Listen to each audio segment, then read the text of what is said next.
Salut tout le monde, j'espère que vous allez bien. Donc dans la vidéo d'aujourd'hui, je vais vous faire un petit bilan de ce mois-ci avec Roaccutane, sachant que je l'ai commencé avec 20 mg. Donc je vais bien évidemment commencer par les effets secondaires. Donc oui, j'en ai eu, à mon avis, comme tout le monde qui prend Roaccutane. Donc il n'y a pas si longtemps que ça, il y a environ 2 semaines, j'ai commencé à avoir une chute de cheveux. Bon, c'est pas énorme, mais c'est quand même une chute de cheveux. Je perds un peu plus mes cheveux, mais bon, à mon avis, ça fait partie du traitement, donc pas à y faire. Ensuite, j'ai eu des crampes quand je faisais le moindre effort. Par exemple, si je faisais, je sais pas, si je montais les escaliers plusieurs fois par jour, si je fais du sport, je sais pas, du sport quoi, j'ai des crampes au soir. C'est un peu embêtant, mais bon, c'est comme ça. Ensuite, j'ai eu les lèvres légèrement sèches. Bon, c'est rien de dramatique, ils sont sèches quoi. Elles sont sèches quoi, c'est pas oufissime, donc ça me dérange pas du tout. Et bien évidemment, au bout de 4-5 jours de traitement, j'ai eu bien des boutons qui sont poussés en masse. Mais bon, il faut bien que les impuretés sortent. Donc voilà, si on veut avoir une peau plus belle, et il faut que toutes ces petites impuretés sortent. Sinon, les points positifs de ce mois-ci, c'est que j'ai une peau moins terne, elle est plus éclatante, elle est moins terne, enfin... Voilà quoi, elle est beaucoup plus jolie qu'avant.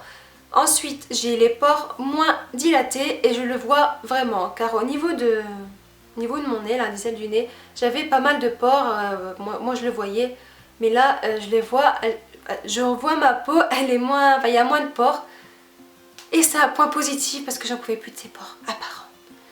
Et bien sûr, j'ai la peau moins grasse vu que le médicament assèche la peau, donc j'ai la peau moins grasse qu'avant. Donc, comme vous l'aurez peut-être remarqué au début de vidéo ou en cours de vidéo, je ne sais pas, je n'ai pas mis de fond de teint spécialement pour cette vidéo, tout simplement parce que je voulais que vous voyez ma peau naturelle sans fond de teint, sans correcteur, etc. Donc bien sûr, j'ai un énorme bouton qui est là, il ne passe pas inaperçu même à la caméra, donc voilà. Il y a quelques jours de ça, il était horrible.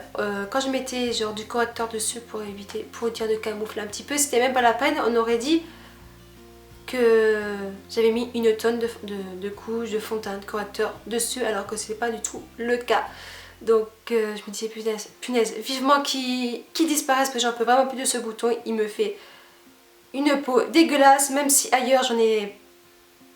Bon, j'ai des traces là, mais avec le fond de teint ça se voit pas, mais celui-là, si on met une petite couche de fond de teint ou un petit coup de correcteur, on dirait qu'on a mis 10 tonnes. Donc voilà, maintenant il va mieux, il commence à partir, il s'assèche de plus en plus, donc d'ici 2 jours à mon avis, cet horrible bouton de malheur, il va bientôt disparaître. Sinon, à part ça, j'ai pas eu de gros soucis, tout s'est très bien passé. Cet après-midi, je suis allée voir mon dermatologue qui m'a augmenté ma dose à 30 mg. Donc pareil, le mois prochain, je vous ferai une vidéo compte rendu sur ce mois. Sinon, voilà. Donc bien évidemment, il y a des conditions, c'est de prendre une méthode de contraception, voire 2, sinon... on est obligé d'avorter si on tombe enceinte et c'est pas une partie de plaisir, hein, ça non. Et bien sûr une prise de sang tous les mois sur le cholestérol, 2 autres trucs et test de grossesse. Donc voilà, cette petite vidéo est terminée, j'espère qu'elle vous aura donné quelques questions à vous répondre si vous allez prendre Roaccutane ou si vous êtes en cours. Sinon je vous fais d'énormes bisous et je vous retrouve dans une prochaine vidéo. Salut!